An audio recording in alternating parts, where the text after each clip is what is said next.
Good morning, this is Heather Hoffman, and I've got a card today using Reverse Confetti's Scallop Square confetti cuts and some of the fun pattern paper from the recently released 6x6 paper pad called Fun Times.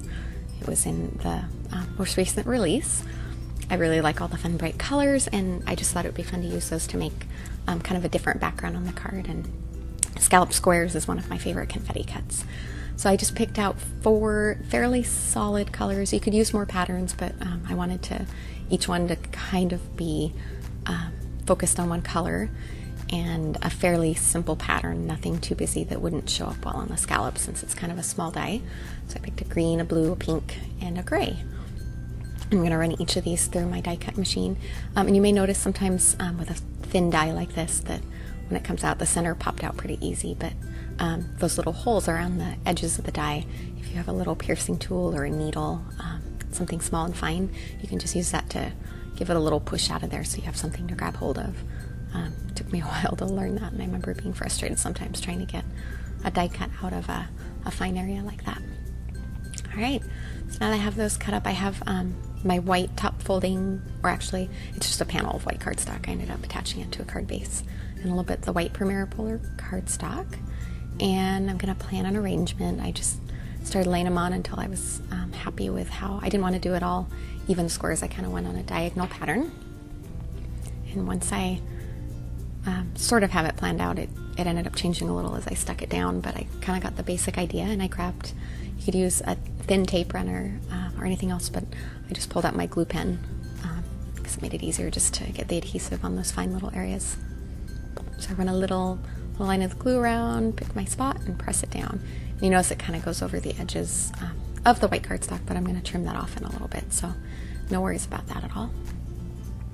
So once you have the first one down, you kind of have straight edges to line everything else up off of. So the next one was easy to put on and just make sure it lined up square with the other one. Same on the bottom. Just make sure that the angles are the same and it lines up.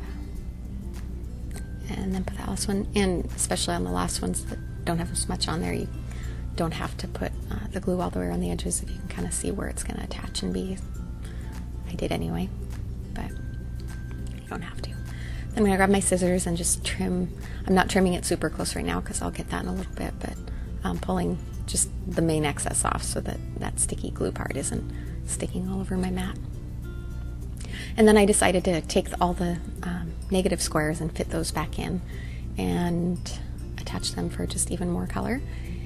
And first of all, I was going to just, kitty corner diagonal opposites of them, and then I decided to do it a little bit more random because it felt like it spread out the color a little bit better.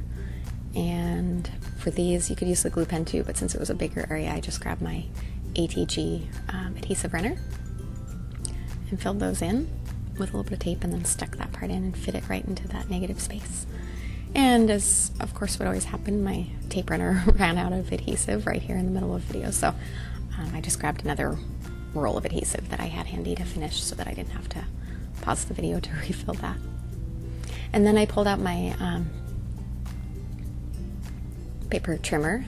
You could use scissors as well, but I pulled out my paper trimmer. It's easier for me to line up and make sure I get it cut, and I like to go at it from the back because then I can see exactly where I'm cutting and get all those little scraps off and line it up perfectly. Again, scissors would work. You could even trim it a little bit smaller than the front of a card and just leave a border around and add a solid color cardstock for the card base, and then you wouldn't have to try and line it up as perfectly, but I just liked it matched up like that. And then I'm going to add a sentiment to the middle of that area on a diagonal. The sentiments from the new Tall Blooms are the perfect size for that, so I grabbed a birthday sentiment from there, and I'll adhere that to my clear block and stamp it on there with some Midnight Dye ink, and then I'll just adhere it to the front of a white card base. Thanks so much for coming by. I hope you had fun, and I'd love to see if you make a card like this. Have a great day.